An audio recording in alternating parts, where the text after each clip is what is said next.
everyone, to another episode of the Adeptus Ridiculous Podcast. My name is DK Diamantes. His name is Bricky, but you already knew that. And if you enjoy today's episode of the podcast and you want to support us on Patreon, head on over to patreon.com/Adeptus Ridiculous, where you can get access to the Discord, bloopers if they happen. $15 tier gets you access to all of the posters. And Bricky, we have a new poster. I think you're going to really like this one. It really hits all of your interests in life. DK, what is this? That, my friend, is it's a Carcharodon. What else is it? It is definitely a Carcharodon. I am seeing the shark motif. It looks like the rat person from that game. No, it is not Jane Doe, but you are on the right track. It is a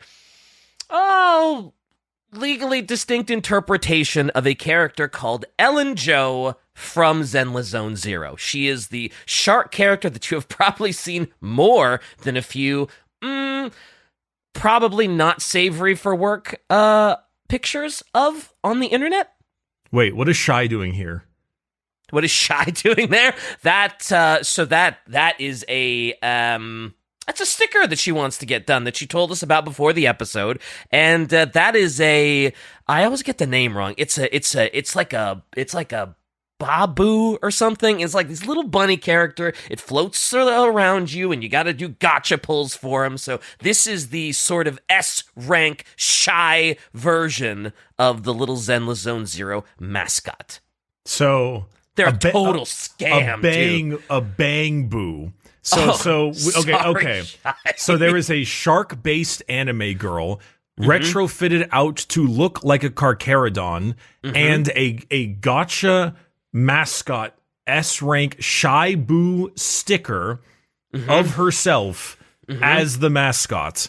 Holy hell. Okay. I give you credit. I give you credit for the ingenuity. The shark anime girl character done as the Carcharodon. Even the weapon kind of looks like a custodian guard spear. I'll give you that. It opens up like a shark mouth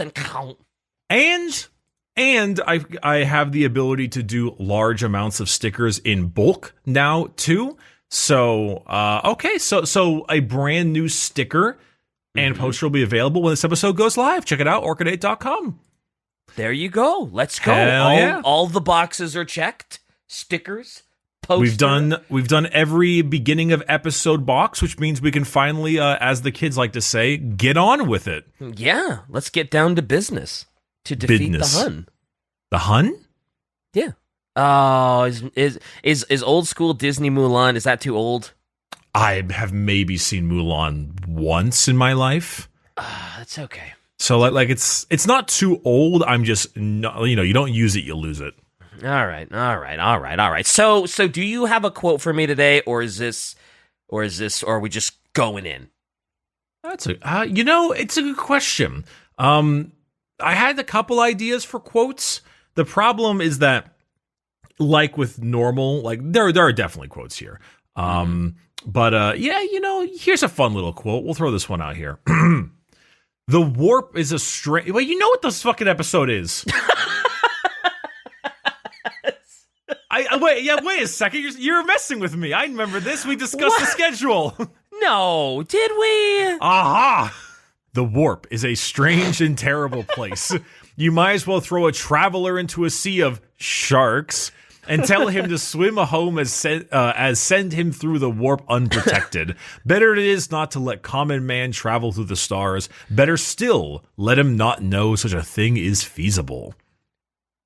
Frostafrain, fifth aid to Navigator de L. Is this kind of like how warp travel works and like how you like go through it and all that stuff? Yeah, you ass. Yeah. Okay. There was a part of me that as you were saying it, I was like, oh yeah. And I was like, man, I really need this quote dub. I haven't had a quote dub in a long time. I just need a dub, man. Yeah, I had a feeling there was something like that. But yeah, well, because we chatted a bit here and there about the Nockman gauntlets and not here and there, it's literally 2 full episodes. But the importance of warp travel and the logistics of it. And we never had a real, genuine episode on warp travel. Yeah, and it is a very important thing in 40K because you are always doing it unless You're the Necrons or the Nids, right? Necrons, Nids, Tau. Tau wouldn't. Eldar, technically, because they use the webway. I guess that's true. They use the webway. That's not really the warp. That's a little different, isn't it? There's a lot of that kind of stuff, yeah. Mm-hmm. But for the most part, yeah. It's a lot. Most people use the warp. The Voton, the Orcs, all of humanity, Chaos, and regular. A lot of them use the warp for a myriad of purposes. Yeah. But yeah, so I guess if it's Loyalists and Chaos, it's like all warp stuff, which is important. But the traveling of the warp is something that we have not discussed, and we probably should have done this sooner. If I'm being perfectly honest.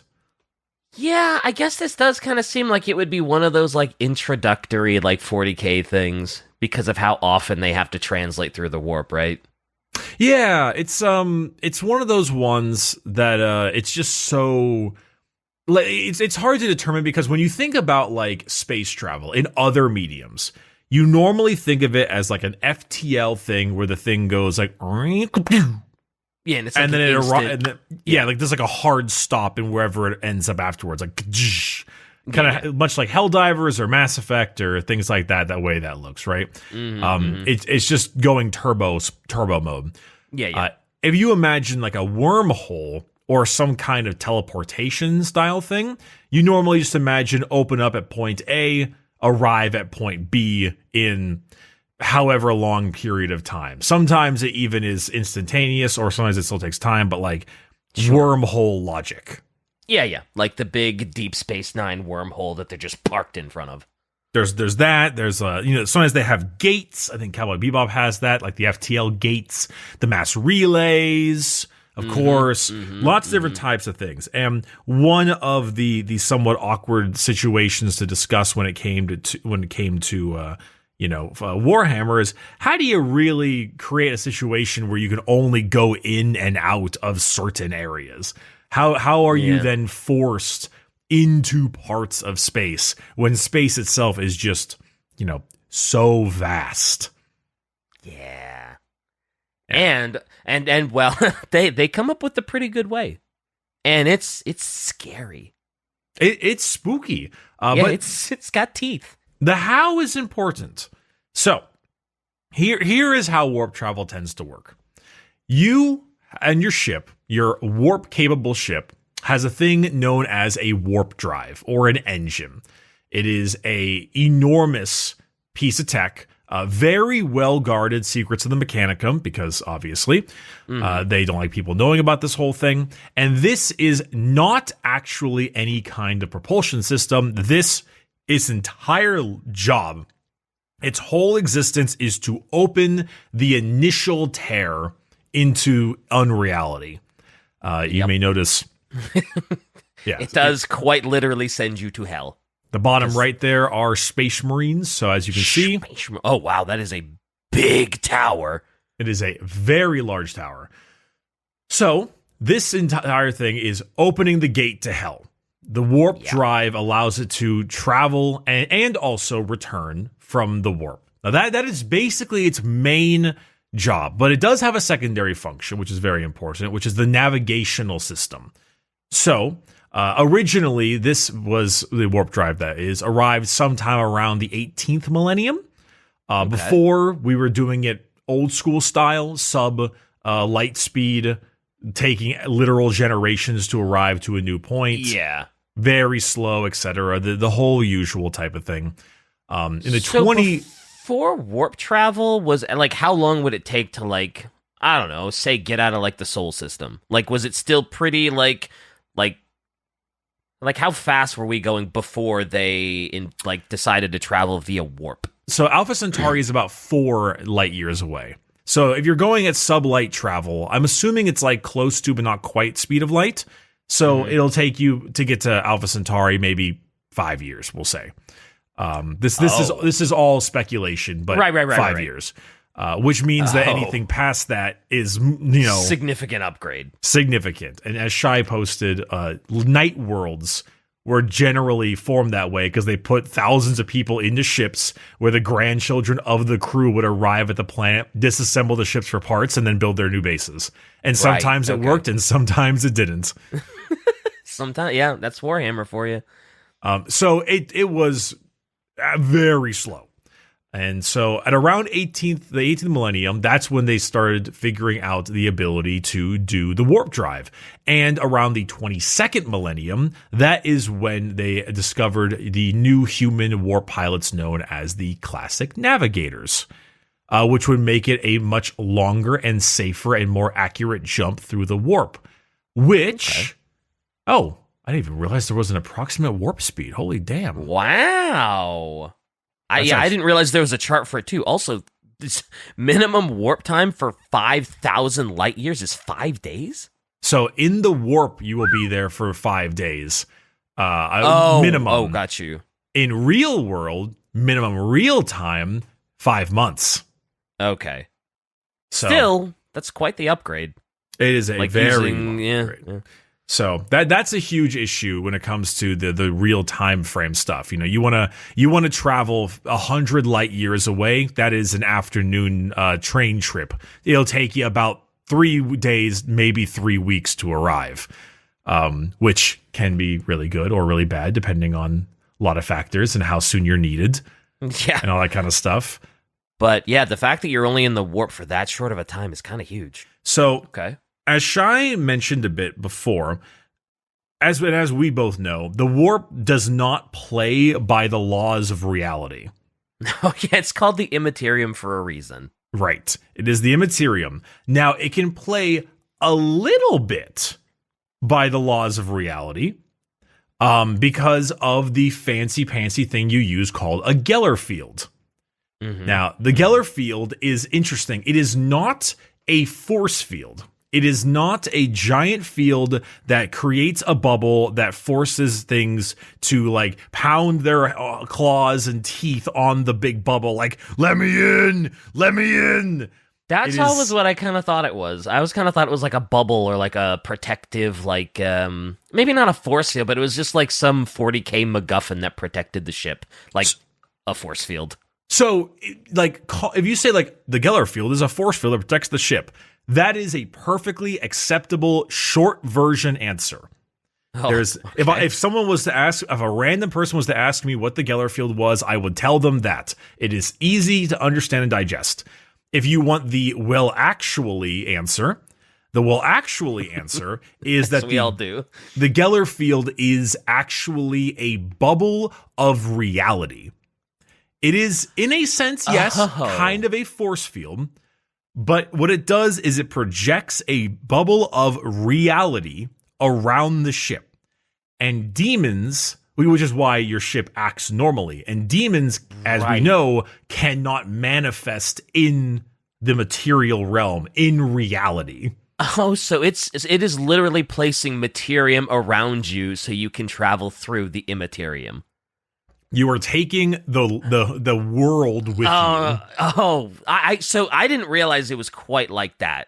Like I said, I thought it was like just a glowy force field thing that just lets you go through I didn't realize you were literally taking the world with you because, well, of course, demons and warp shenanigans, they can't survive in that. They need. I did not realize it was like that. Yeah, Shai also has a really good metaphor there. It's not like a wall of a submarine. You have created a bubble of air around your submarine. Right. So, which is why, even with the Geller fields up, there can occasionally be demonic crap happening, because demons do show up in the material realm sometimes. They're really persistent, or if there's a particularly problematic psyker, or someone who's just preying a little hard on your ship, and to the wrong folks. And they just open up a little tear. Just a little tear. A little bit of tear. But for the most part, it is just a bubble of reality that is being expressed out of your ship. And so that's like the reason why if your navigation, or if your Geller field cracks or goes down for even a split second, it like spells doom. It spells such disaster, because your reality is being broken, and whatever's tendrils and hands are just happen to be there, who also don't abide by the laws of physics or time. No. So in like, let's say like there's like a worst case scenario and your Geller field starts cracking and you realize it. Is there like an emergency brake that just drops you out of warp just wherever you happen to be so that you don't like, get swallowed up by demons? Yep, I believe that is, they call that an emergency, not re-embarkation, but like emergency translation. Okay. Emergency, you just like translate out of the warp, and it's just like, okay, we need to fix the Geller field because nope, not going back in there. That might not be the exact phrase, but it's definitely like emergency, like retranslation or something like that into real space. There is definitely that kind of thing. Abaddon did an emergency translation into the warp with his vengeful spirit when the Eldar took a bomb onto it, basically. Right. So it would stand to reason if you can emergency in, you can probably emergency out. Yes. Oh, yes. That's right. In the beginning of Rogue Trader, your navigator dies. So that's true. Yeah. Doesn't your navigator have a very grisly, like warp-filled death? Oh yeah, on the chair starts getting mutated. Yeah. Yeah. It gets. I totally forgot about the beginning of Rogue Trader.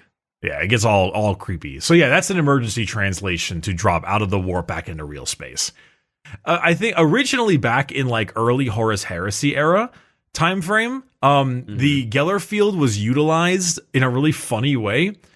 Basically, what it was a comatose psyker in a medically induced coma, and you were, in a sense, the psyker was dreaming of reality. Oh. So are you sure it's still how it works? Still works like that? They still just have like comatose psychers that are dreaming of real world, and that makes a bubble around your ship? That's how the Geller feels. There's not like a Geller drive? It's a comatose psyker? So that's the thing, is that it says, so the source, or like the excerpt says, some Geller field generators used during the Great Crusade use a comatose psyker to generate a Geller field. Now, there's a lot of leftover ships from the Great Crusade, so that probably is still how that can work. But it does specifically state some. And I hear about it during the Great Crusade era, not the modern era. So maybe like citation needed, because it might have stated like, hey, some Geller fields might not all still be this way, but I don't know which aren't anymore. The real answer is writers doing their own thing and not double checking existing lore. In universe, there's likely different types of Geller fields depending on the worlds they're built on. That makes sense. Yeah. Well, regardless, though, yes, sometimes, at least in certain cases, a comatose psyker is actually the Geller field, because the dreams of the psyker in their coma state psychically project the aura of normalcy, of reality, into areas where things still apply, which naturally burns the psyker out relatively quickly, which means you will need a constant supply of brand new psykers to keep your Geller fields working. Which is very funny. Yeah, I was about to ask, what happens when one psyker gets burned out? It's like, well, they just grab another one, put the IV in, donk, and... I think the reason why I don't hear about that the reason why I'm a little bit like sus is because I don't hear about needing to replace the psyker very often. Because like I would imagine that'd be a bigger point in a lot of books, is like we getting the supply of additional psykers to make sure things work out. Honestly, it doesn't really matter at this point. Yeah. We know what the Geller field does. It emits a area of reality instead, and causes all of the hilarious shenanigans to occur. Sure. Now, actually traveling in the warp, in the Sea of Souls. And it's like what we were chatted about last time. You can't like leave traditionally the galaxy, because the warp, as far as we're aware, I believe, basically just exists in the Milky Way. It will, at least for our world, because the Milky Way galaxy is where all the people and the emotions are, and the souls, and so that stays in the Milky Way. I'm sure that they have a version of the warp in like the Andromeda galaxy or something like that, their own version, at least in term. But we're going a little bit too deep at this point. Yeah, for all we know, it does actually expand out there, but how would we know we're having enough trouble in our universe or in our galaxy? So it doesn't quite matter. The farther you go out and about, the less the warp becomes like moving. A thing. Turbulence. Like, because it is a sea of souls. You can't just hit turbo. You can't hit ludicrous speed in the warp and do anything with it. Not really. Riding in the warp, sailing the Sea of Souls, is you basically putting a paper boat on a river and just and like letting it take you. Oh, all right. And the river is hell. And you're just assuming you can go to where you need to go on this river of souls with your navigator, astropath. Like, is it ever a case where like you go in and your navigator's like, oh yeah, we're going the right way, and then just whoop, because the warp is so fickle?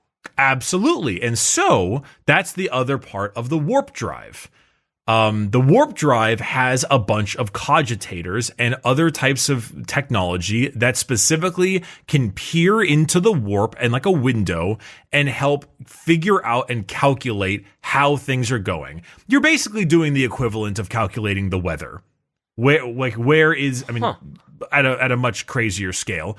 But you're basically doing it where like, hey, the warp is going to travel this way for a bit. Here's the speed at which it's traveling. Here's when it intersects with another river, and then that river intersects with this river, and then we float for a bit, and then we go down the rapids in this river. And like it does the super sciencey ability of basically understanding a weather pattern and like a sea pattern. Yeah. Well, I was going to say, like, whenever I thought of warp travel, I kind of just thought it was like your typical sci-fi thing where you're just like, oh yeah, we need to go there. All right, go into the warp, and then vroom, you just start your engines and go. This sounds like it's way more akin to, like you said, like sailing a boat, where it's like, you got to figure out the way the currents are flowing, how the wind is going, where to put up your sail, what direction the winds are going to take you. And so it sounds like a lot more complicated than I initially thought. It is, and that's kind of part of the help of the warp drive, is that all of that navigation, all of those cogitators and all that fun stuff, that whole point is to determine where it's all going. Yeah, it is very like naval travel coded, absolutely. It is super old school. And that's why there's two different kinds of jumps. So there's something called a calculated jump, but a calculated jump is also known as a blind jump. And this is basically like, okay, calculate, adjust, change, show, heading, blah, blah, blah, blah, blah. If we jump into the warp at this part, at this time, the warp will send us down the river of souls to the destination we need. And exactly in 4 hours and 33 minutes into the thing, we will retranslate, and that'll put us in the system we need to go. Okay. The blind that's a blind jump. Mm-hmm. They often say don't do it more than 4 light years at one go, because the greater the chances are of a weird weather quote unquote pattern adjustment, rocky sails, etc. Sure. You don't want to light speed jump too much, right? Right. And so the second type of jump, the one that we know the most, is a piloted jump, and this requires a navigator. The navigator not only can obviously see into the Sea of Souls themselves, but they're actually able to use the psychic beacon of the Astronomicon, and that has them follow a path laid out before them to truly help where they're going. Yeah, and Shai said, like, not all ships in 40K have navigators, because navigators are expensive, and you don't want to use that on some random guard carrier ship. I thought every ship just had, like, a navigator. Like, I just figured, like, even if it's just, like, a random guard ship, like, oh, you're about to travel in the warp. You clearly want your guard troops to get there and get there proficiently. Surely you want to put I am learning so much about warp travel today. There definitely are non-warp capable ships out there, because the jumps they need to do are very short. Like imagine, I don't know, think about like Nockmund and Vigilus, right? That I mean, that place was kind of crazy right there. What was going on there? But that was a system of like 5 or 6 like little systems next to each other. Probably only 4 or so light years away, maybe not much more. So they could just make like a couple short jumps. That's true. You don't really need a navigator for like a short little blip blop hop that's 4 light years away, right? Right. Like you can calculate that and just figure it out. That's true. But like a Space Marine strike cruiser clearly needs one because they got to travel the whole galaxy. Oh yeah, they got to go everywhere. Sure, that's fair too. So because of that, the entirety of navigators are using the Astronomicon as its reference point. So they don't need to constantly calculate and basically do a blind guess of where they need to go. Yeah. Instead, they will simply be able to follow the light of the Emperor to take them where they need. Important to note, however, is that, and this is the one thing where I'm kind of like, maybe Shai can help with this one, but I'm assuming that because we have a very light bit of reality being projected around the ship, we can use the ship's normal propulsion systems a little bit, because otherwise, how could you even act upon the ability to see the Astronomicon and course correct? Like, if you course correct, you have to be able to move a little bit. Yeah, you'd have to be able to quote unquote move the sails, right? So that like you could somehow do it, like sort of like, let's paddle a little bit, and at least sort of. But which also makes sense that like the Geller field failing not only would ruin you in a lot of ways for demons, but you'd probably also be dead in the water. I doubt there's any way. The warp.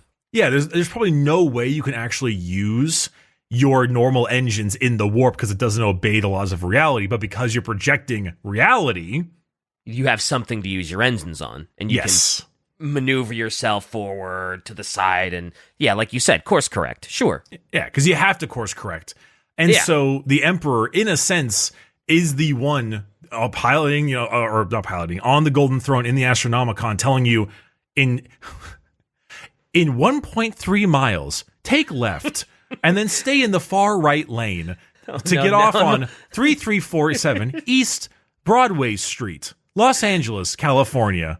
I see. Big E is the golden GPS, huh? He is the Empire. He's the Imperium's GPS. That's like not the most unapt way to put it, I'll be honest. Wow. Even currently, the light of the Emperor is just showing everybody where they need to go, huh? I mean, the light of the Emperor is genuinely the reason. That's what they say. The Emperor dies. This is all you got.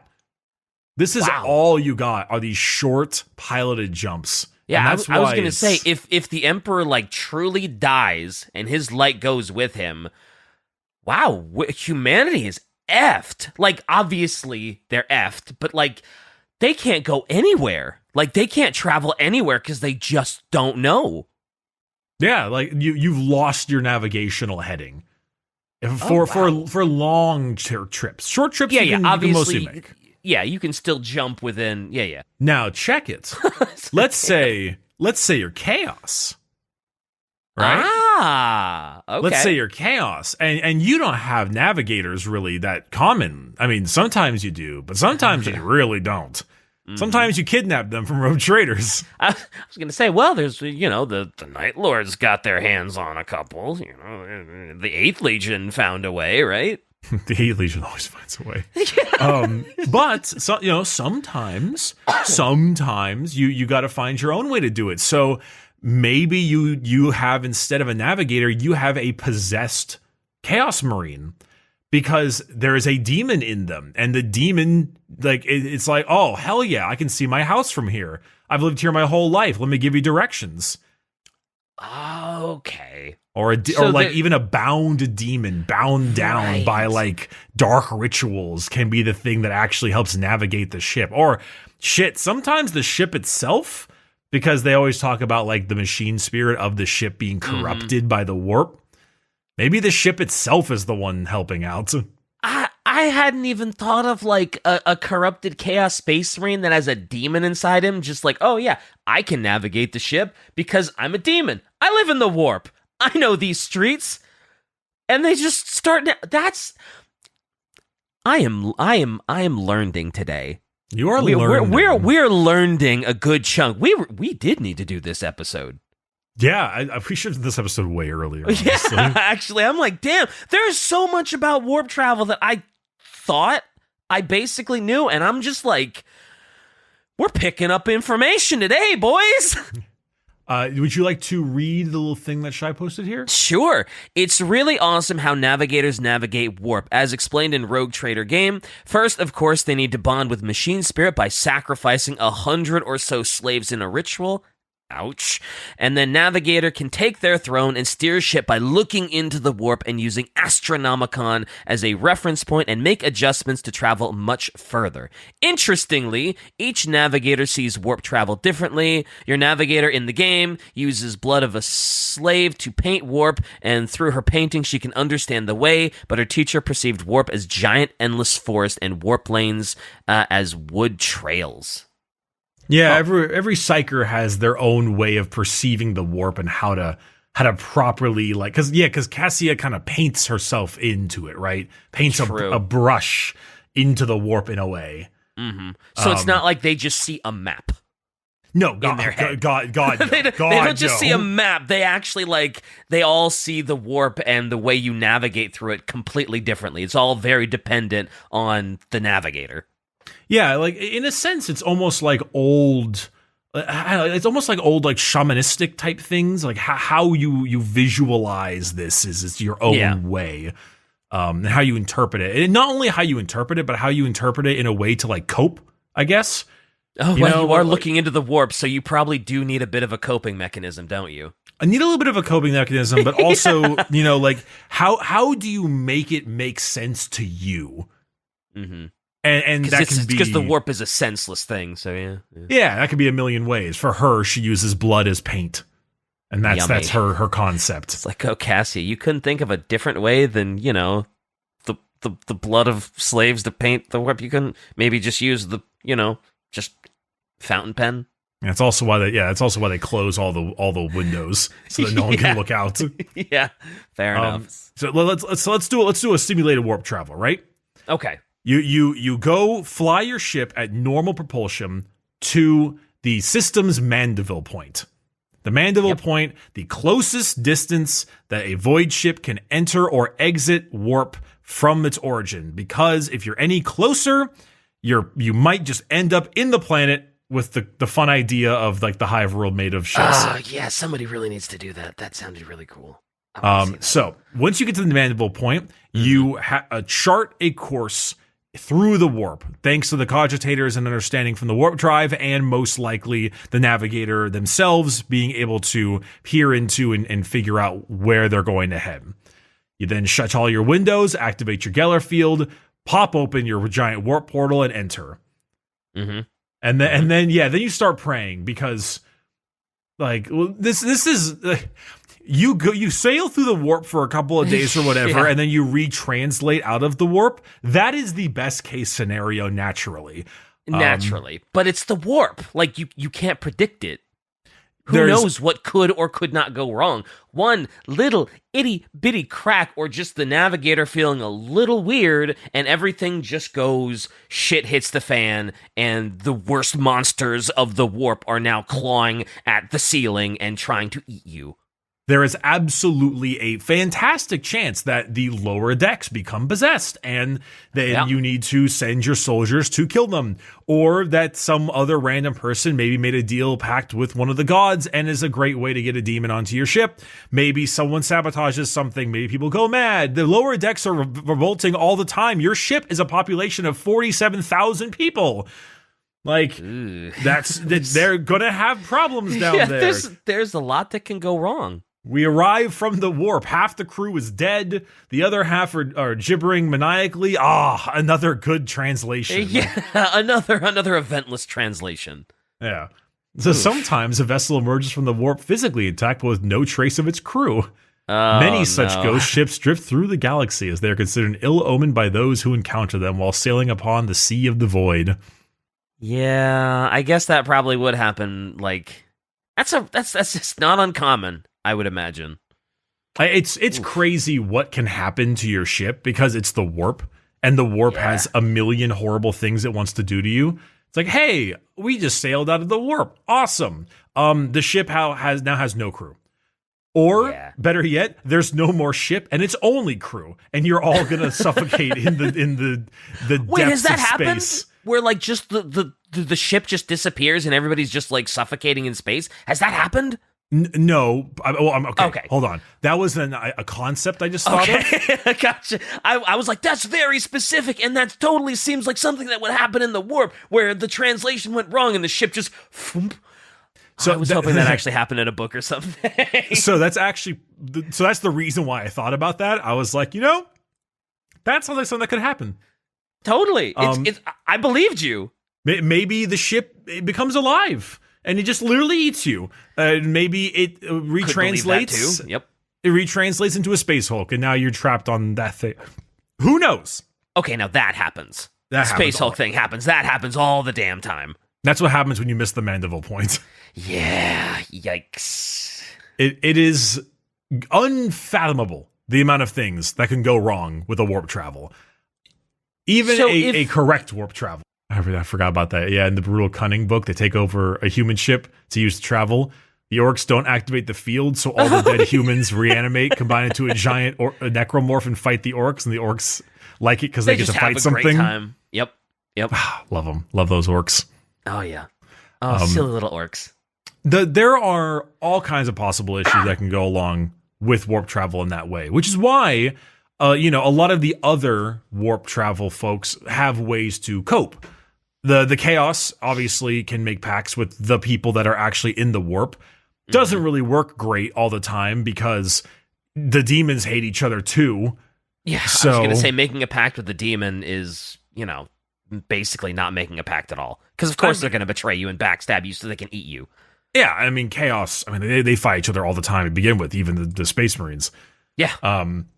Though there is some little stuff that talked about when it came down to the Leagues of Voton.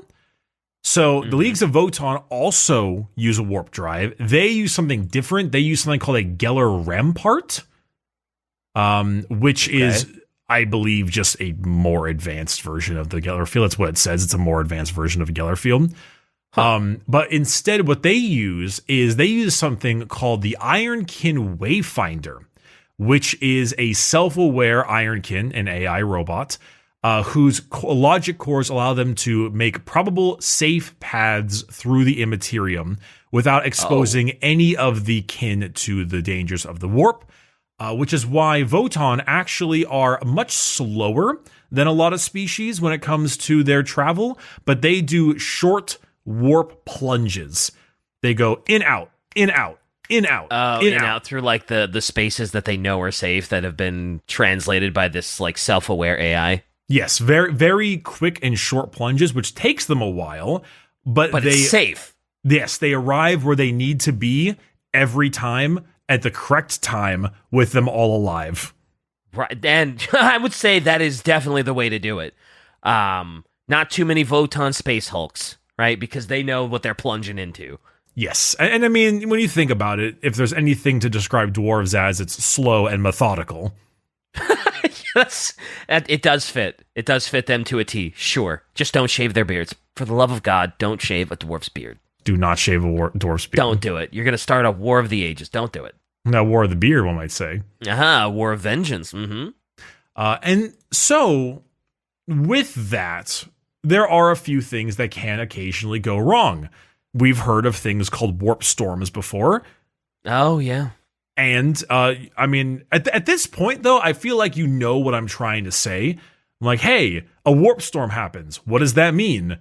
It's a storm of warp nonsense that's going to screw everything up. That especially if you're trying to, like, translate through stuff. Yeah. I would guess. Yeah.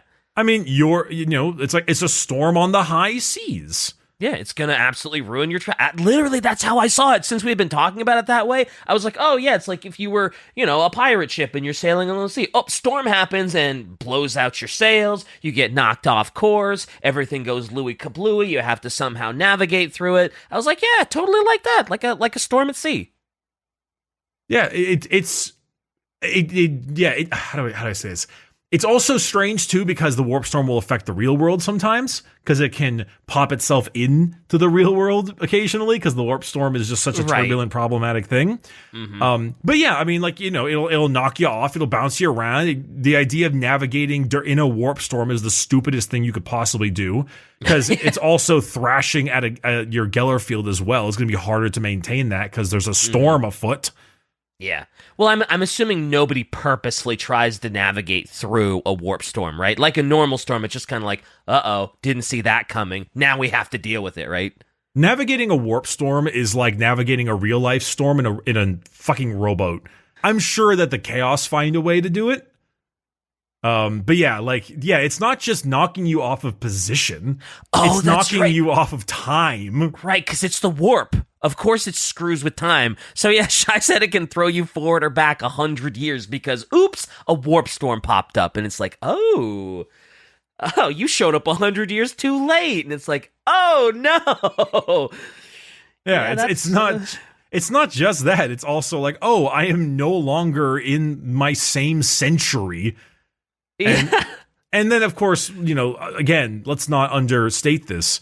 The fact that you can indeed have your entire, goddamn Geller field getting thrashed upon the whole time from various, storm things, just a really bad deal. Yeah, there's nothing good about getting stuck in a warp storm that pops up. There's nothing good about it. No, it is all bad. Oops, it's all bad.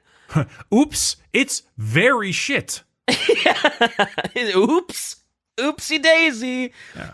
Also, how often do warp storms just pop up out of nowhere? Is it just like a constant thing, just like the weather? No predicting it, just kind of whatever? There's not like a warp meteorologist that can sense when a storm is coming? It depends. How many word bearers are in the local vicinity? Fair enough. For the Imperium's sake. Because, sometimes it's, a bit random. A bit here and there and yada, yada.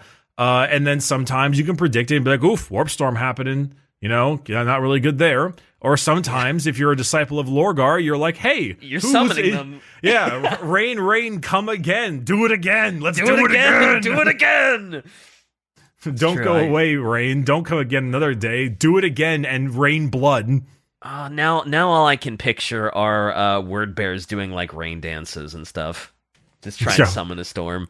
Oh, so which one, okay? Is it the rain dancing or are we doing the my marinara sauce?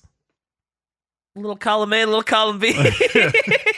little this, little that, little monarchy, little not. Yeah, all the above. All is good. All is perfect. Good. Actually, hilariously, the Chaos Knights.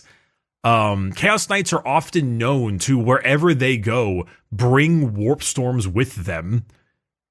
Oh. They have they often the Chaos Knights will land on a world and the sky will genuinely darken and begin to roil with the warp. A Chaos Knight is almost like a champion, Oh wow! I didn't realize Chaos Knights brought warp storms with them.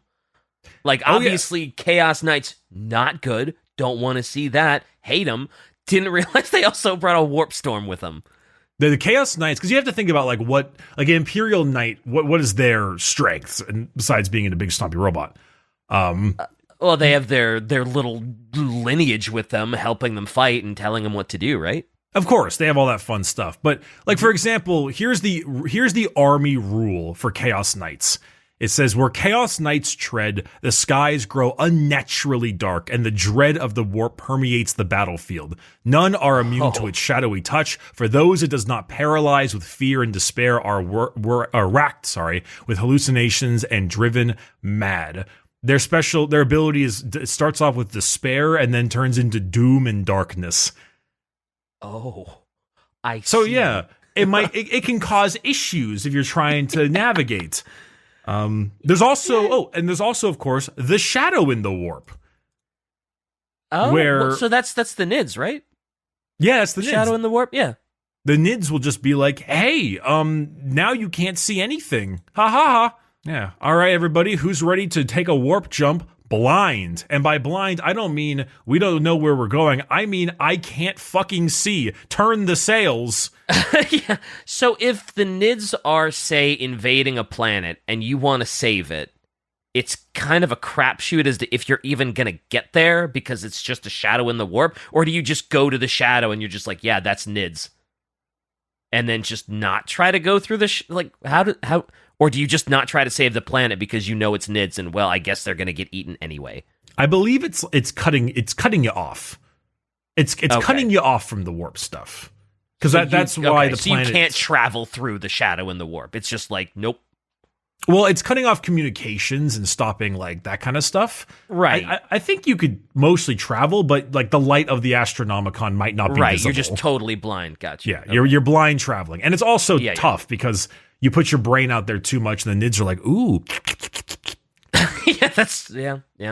It's like, ooh, delicious. I can't wait to eat second that. Course. Yep. Yeah, and like that's, the NIDS arrive to a planet, shadow in the warp cuts off communications of the planet falls into despair and terror because you're also like your soul and emotions are being cut off from the warp, and then they eat you. Yeah. Yum. Yeah. Impenetrable white noise is a really good way to put that. Yeah, because it's all of their it's a giant hive mind, so it's good luck. And lastly, of course, as this is kind of also an important bit, is that we are still, traveling in the sea. It's so naval coded, right? Yeah. You might think, well, I mean, space is so big, so much going on. Why don't you just, I don't know, fly up a little bit higher?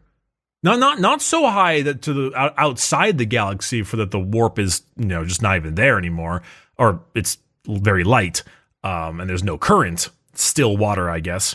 Why not head out in a different direction in some way? And the reason for that is generally, well, you gotta still refuel your ship. True. You don't got unlimited food. You don't have unlimited fuel. There are certain planets, you make jumps. You go bop, bop, bop, stop in port, get your shit, bop, bop, bop, stop in port, get your shit, and so on. And can you imagine how much it would suck if one of those major parts happens to also be in the goat seed area of the two parts of the galaxy? Yeah. Not good. Not good. So don't want to be in the Nachman. Yep. Reloading and refueling is something you still need to do at the end of the day. Yeah, you kind of do. Any ship, yep. Yes, Shy? Yes, okay, that was the one thing I forgot to put down in terms of notes. Do you possibly have that on hand? Shy said, basically, if you want to refuel a ship during travel, it requires caskets of fuel to be put into the drive chambers while drive is still running by half mechanized bears whose flesh basically cooks while they walk, each one dying in the process. Oh, wait a minute. Insert Metal Gear Solid 4 scene where Snake is like in the radioactive room and he's like burning alive. Ugh, that sounds like a costly way to refuel. I mean, I guess you're using mechanized bears, but God. It's like funeral processions carrying fuel into the engine and cooking them alive. God, kind of sucks that the engine has to be running while you refuel it and burn everyone. It's a shame you can't just turn it off and let it cool down before you refuel. We don't have time for that, DK. We have servitors and slaves to deal with. That's true. I mean, it's the Imperium. There are plenty of expendable servitors, mechanized whatevers, slaves that they just don't like. Yeah, I guess. Yeah, it is always. You should never, ever, ever underestimate the Imperium's proclivity for wasting human life, because there is nothing more abundant. What is the one DK, what is the biggest issue that people run into in old folks' homes? In old folks' homes? Yes. What is a major undiscussed problem in old folks' homes in terms of health, in terms of disease? It's not good and it spreads too quick? STDs are massively popular in old folks' homes. Wait, is that a real stat? Yes, they are very common because when you're at the end of your life and there's nothing left to do, and there's an area full of a bunch of folks, it's fun to just bang and bang a lot. I did not realize that was a real thing. It is absolutely a real thing. Okay. It is 100% a real thing. The Imperium has one thing that they got going for them, and that is that the quickest and best way to escape a horrible, tormented existence is to bang one out. I know I know many of friends who have survived and continued in a life for a long relationship because the banging it out part was the part that was good. Let me tell you, DK. Those people are gonna walk into the cooker and they're gonna make it in because 90,000 other billion other people are boinking it at the same time.